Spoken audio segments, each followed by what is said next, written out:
हाय बच्चों, आज वास्तविक संख्या का दूसरा वीडियो लेकर आए हैं। वास्तविक संख्या का दूसरा वीडियो है ये। तो हम बताए थे मेरा चैनल है 10 क्लास स्टडी पॉइंट। सब्सक्राइब कर देना होगा, लाइक कर देना होगा और वीडियो देखिए और वीडियो को शेयर भी करना होगा। तो चलिए आते हैं क्वेश्चन पर।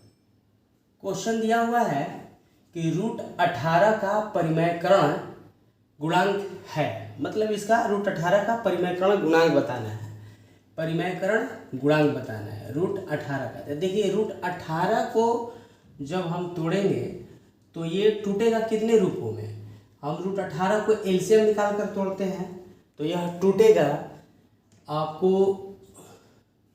एलसीएम निकालिएगा जब √18 का, तो देख लीजिए यहाँ पर थोड़ा सा हम एलसीएम निकालते हैं। 2 9 और फिर 3 3, तो 2 गुणे 3 गुणे 3। तो इसको जब तोड़ा जाएगा तो आ जाएगा आपका √2 ठो 3 3 है तो बाहर निकल जाएगा, अंदर में हो जाएगा √2। यानी कि √18 को √2 से अगर गुणा कर देते हैं तो परिमेयकरण हो जाएगा। अर्थात इसका क्या है, रूट के अंदर √2 है। ठीक है, अब आते हैं 5, 15 और 20 के लसा और मसा क्या होगा। तो 5, 15 और 20 के लसा निकालेंगे। तो 5, 15, 20 का पहले लसा निकाल लीजिए। 5, 15 और 20 का पहले निकाल लेते हैं लसा। तो 5 एक बार में, ये 3 बार में, ये 4 बार में, तो हो जाएगा आपका कितना, 5 गुणे 3 गुणे 4, 5 3 15 और 15 चौके 60 हो गया।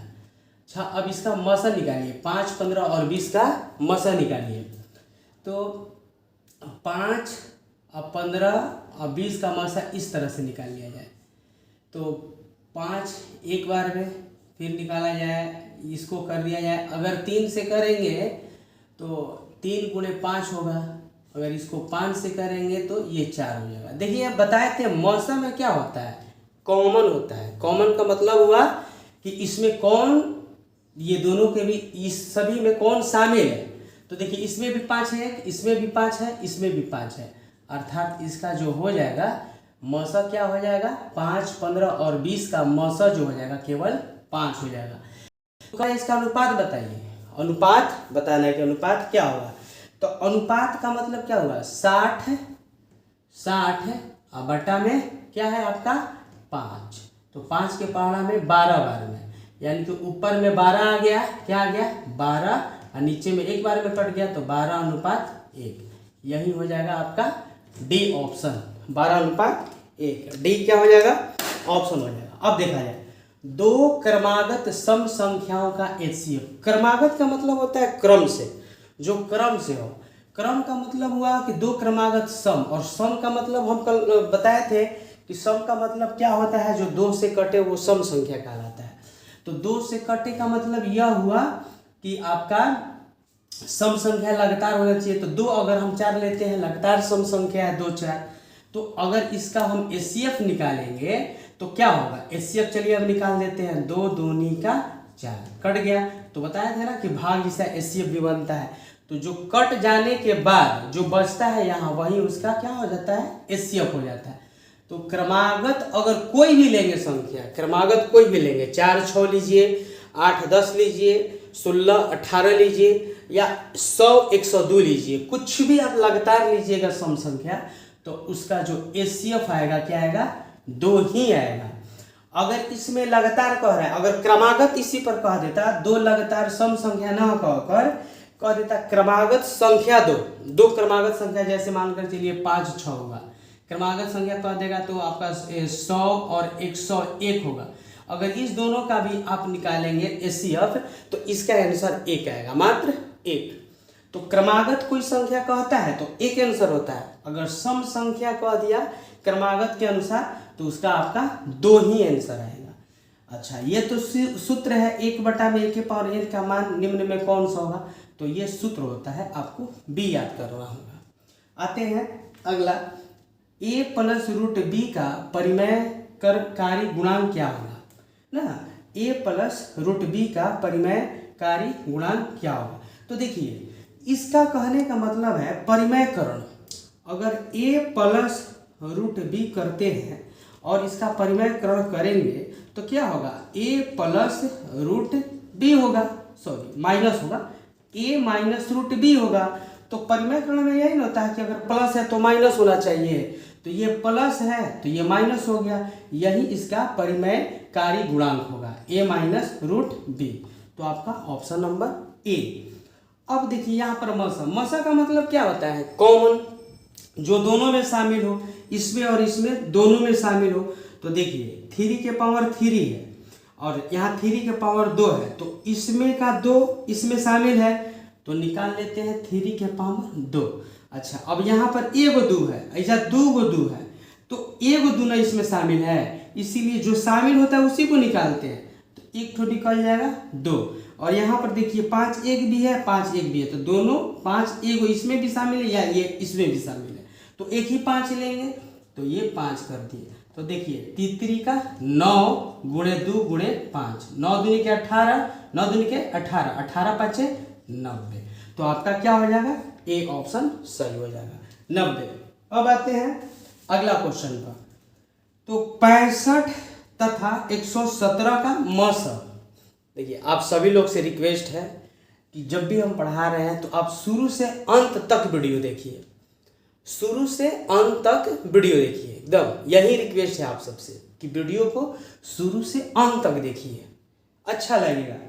तो 65 तथा 117 का मसा आपका दिया है 65m माइनस 117 के रूप में है, तो m का मान निकालिए। देखिए 65 और 117 का पहले मसा हम लोग निकालते हैं, तो और 65 और 117 का मसा दे भी दिया है, तो 65 और 117 का मसा क्या दिया है, तो देखिए मसा दिया है आपका 65m माइनस 117।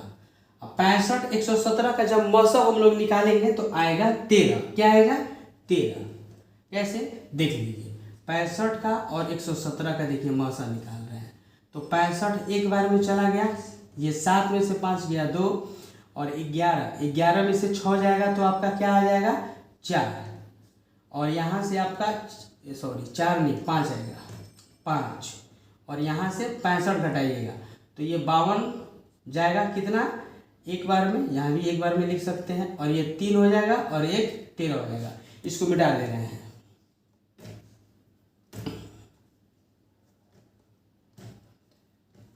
आपको कुछ भी लिखना होता है आप पीछे जाकर लिख सकते हैं, जैसे यहाँ वाला मिटा दिए तो आप पीछे जाकर उसको रोक कर उसको लिख लीजिए, उसके बाद फिर अगला वीडियो देख लीजिए। तो यहाँ पर हो गया 52, क्या हो जाएगा 52। चलिए यहाँ पर बता दे रहे 13 और यहाँ हो जाएगा 52। तो अब ये 13 5 65, 13 26 13 चौका 52, तो 4 बार में कट गया, तो क्या आ गया आंसर इसका आ गया 13, यानी कि 65 117 का मसा हो गया 13, और बराबर यह जो है 65m माइनस 117। अब 13 है, ठीक है, और यहाँ पर माइनस है, ये इसको इधर लेकर आया जाएगा तो प्लस में हो जाएगा, और ये हो गया 65m। तो यहाँ पर किसका मान निकालना है, तो m का मान निकालना है कि क्या होगा। तो 13 और 117 को जब हम लोग जोड़ेंगे तो क्या आ जाएगा, ये हो जाएगा 17 और 13 130, और यहाँ पर आपका हो गया है 65m। तो 65 को 130 से जब कटा देंगे तो कितना बार में कटेगा, 2 बार में कटेगा, और कह रहा है कि m का मान निकालिए, तो m का मान भी आपका क्या हो गया, m बराबर 2, आंसर हो गया। लास्ट क्वेश्चन है इसमें का, देखते हैं अगला क्वेश्चन। 0.32 के ऊपर बार, इसको रैंकिंग भी बोलते हैं, तो 0.32 के ऊपर बार को p/q के रूप में लिखना है। तो इसको थोड़ा सा देख लिया जाए, इसको तोड़ने का बहुत इजी तरीका होता है, बहुत इजी तरीका। देखिए यहाँ पर 32 है, 32 लिख दिए, ठीक है। अब जिसके ऊपर बार है वो ऐसी है, और जिसके ऊपर बार नहीं है वो 32 में से घट जाएगा, ठीक है।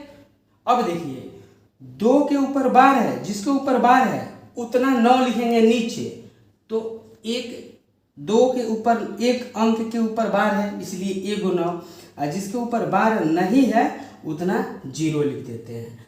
अब 32 में से 3 घटा दीजिए, 32 में से 3 घटाइएगा 29/90, अब देखिए 29/90 ये आपका बी ऑप्शन सही होगा।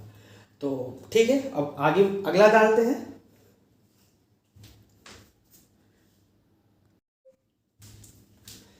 देखिए अब 9वां क्वेश्चन देखते हैं। 2/11 का दशमलव प्रसार कर रहा है। दशमलव प्रसार का मतलब होता है दशमलव में दिखाइए। ये जो p/q का मान है इसको दशमलव में दिखाइए। तो क्या करेंगे, एकदम सिंपल है। 11 को कर देंगे 2 से भाग, तो यह नहीं गया तो 0 उतारेंगे। तो जब 0 उतारेंगे तो यहाँ पर क्या हो जाएगा 0। अब देखिए 11 कितना बार में, तो पॉइंट 0 उतार कर पॉइंट 1 बार में, तो 20 में से 11 जाएगा 9। फिर जब 9 गया तो फिर 0 उतार देंगे ना, तो 0 उतारेंगे तो 11 के पहाड़ा में 8 बार में 88। ठीक है, इसी तरह से फिर उतर जाएगा 2, फिर उतर जाएगा 0। देखिए अब यहाँ से फिर चालू हो गया 20, अब फिर 20 के बाद फिर 11 उतरेगा, फिर 9 0 उतरेगा। इसी तरह यह सिस्टम चलता रहेगा। अब बताइए 0.18 फिर 18 फिर 18 फिर 18 फिर 18 फिर 18 ऐसे चलता रहेगा। तो बताए थे पहला वीडियो में कि इसको रोकने के लिए क्या किया जाता है, 0.18 के ऊपर बार यानी कि रैपिंग देकर रोक दिया जाता है। और देखिए ऑप्शन नंबर ए है, इसलिए ये सही हो गया। अब यहाँ पर देखा जाए, यहाँ दिया हुआ है कि दो संख्याओं का गुणनफल 2166 है। क्या है, यहाँ पर दिया हुआ है कि दो संख्याओं का गुणनफल 2166 है एवं उनका मौसा जो है 19 है, तो उनका लसा निकालिए। तो देखिए एक सूत्र होता है ना, सूत्र होता है कि एक संख्या गुणे दूसरी संख्या बराबर एलसीएम गुणे HCF होता है। तो इस सूत्र को लिख दिए। अब देखिए दो संख्याओं का गुणनफल यानी कि पहला संख्या और दूसरा संख्या, इन दोनों संख्याओं का गुणनफल कितना आ रहा है, 2166 आ रहा है। ठीक है, एलसीएम एवं उनका मौसा 19 है। देखिए मौसा का रहा है, मौसा को कहते हैं हम क्या कहते हैं, मौसा को हम लोग कहते हैं HCF। और HCF कितना दिया है 19। तो कह रहा है कि एलसीएम, अब एलसीएम क्या होगा वही बताना है, यानी कि एलसीएम निकालना है। तो देखिए जब हम 19 को भागा करेंगे 2166 से तो यह कट जाएगा। और कितना बार में कटेगा आप कर भी सकते हैं उसको, जब करिएगा तो ये कट जाएगा 114 बार में। यही हमारा क्या निकल गया, एलसीएम निकल गया। भागा देना है 19 को 2166 से भाग देना है, सिंपल सी बात है। तो ये आपका आंसर हो जाएगा। अब आगे देखिए 47 से 379 में भाग देने पर, तो देखिए कितना में 47 में, किससे भाग देने पर 379 से 379 से ना, यहाँ पर ऐसे 4 है ये। ठीक है, भाग देने पर यदि शेष कहाँ होता है, शेष नीचे होता है, शेष 3 बचे तब भागफल क्या होगा, यानी कि यहाँ का मान आपको निकालना है। तो ये यूक्लिड के सूत्र से भी बना सकते हैं। यूक्लिड का सूत्र तो आपको याद था कि इसको हम लोग A मान लेते थे, इसको B मान लेते थे, इसको Q मान लेते थे, इसको R मान लेते थे। तो सूत्र क्या बन जा रहा था बताइए, याद होगा A बराबर BQ प्लस R हो गया। तो A का मान कितना है 379, अब B का मान देखिए कितना है 47, और Q का मान नहीं है तो Q लिख दीजिए, और प्लस R है तो R। ठीक है, अब देखिए यहाँ से क्या कर सकते हैं, R का मान देखिए यहाँ पर दिया हुआ है, R का मान यहाँ से रख दीजिए, R का मान दिया हुआ है 3 रख दिए। अब यहाँ पर 379 है और यहाँ पर प्लस है, इसको इधर लेकर आइए -3, और यहाँ पर क्या हो गया 47Q, क्या हो जाएगा 47Q। तो 379 को 3 जब घटाएंगे तो क्या बच जाएगा 376 47Q। Q के तो मान निकालना है, कह रहा है कि Q के जगह पर क्या होगा, Q का मान निकालना है। जब 47 को 376 से घटाएंगे तो आपको 7 8 56 8 आ जाएगा, 8 बार में कट जाएगा, यानी कि Q का मान क्या आ गया आपका 8 आ जाएगा। 47 को जब भाग देंगे 376 से तो ये 8 बार में कट जाएगा। ठीक है, अब देखिए यहाँ पर कह रहे हैं कि कौन अपरिमेय संख्या है। तो हम आपको बता दिए थे कल कि किसी संख्या को अगर अपरिमेय के साथ गुणा करेंगे तो वो क्या होगा, अपरिमेय होगा। तो आप लोग कल जान रहे थे, अगर वीडियो में बताए थे फर्स्ट वीडियो में वास्तविक का, कि पाई अपरिमेय है और पाई के साथ 2 को गुणा कर दिए तो ये भी क्या हो जाएगा, अपरिमेय संख्या हो जाएगा। ये परिमेय है क्योंकि देखिए ये प्लस है और ये माइनस है, कट जाएगा, 3 बचा, परिमेय है। जब ये 3 को तोड़िएगा रूट से बाहर निकलेगा तो इसका बनेगा 3 2√2 और बटा में √2 है तो ये कट जाएगा, 3 दूनी के 6, इसका मान 6 हो जाएगा। ठीक है, इसी तरह से ये प्लस है, ये माइनस, ये भी कट गया 0, तो 0 एक परिमेय संख्या होता है। ठीक है, तो यहाँ पर हमने देख लिया कि यही क्या है, एक अपरिमेय संख्या है। तो ये अपरिमेय संख्या हमको बताना था। लास्ट है, लास्ट नहीं सेकेंड लास्ट है, इसका तो ऑप्शन नहीं लिखे, ऑप्शन लिख देंगे उसका,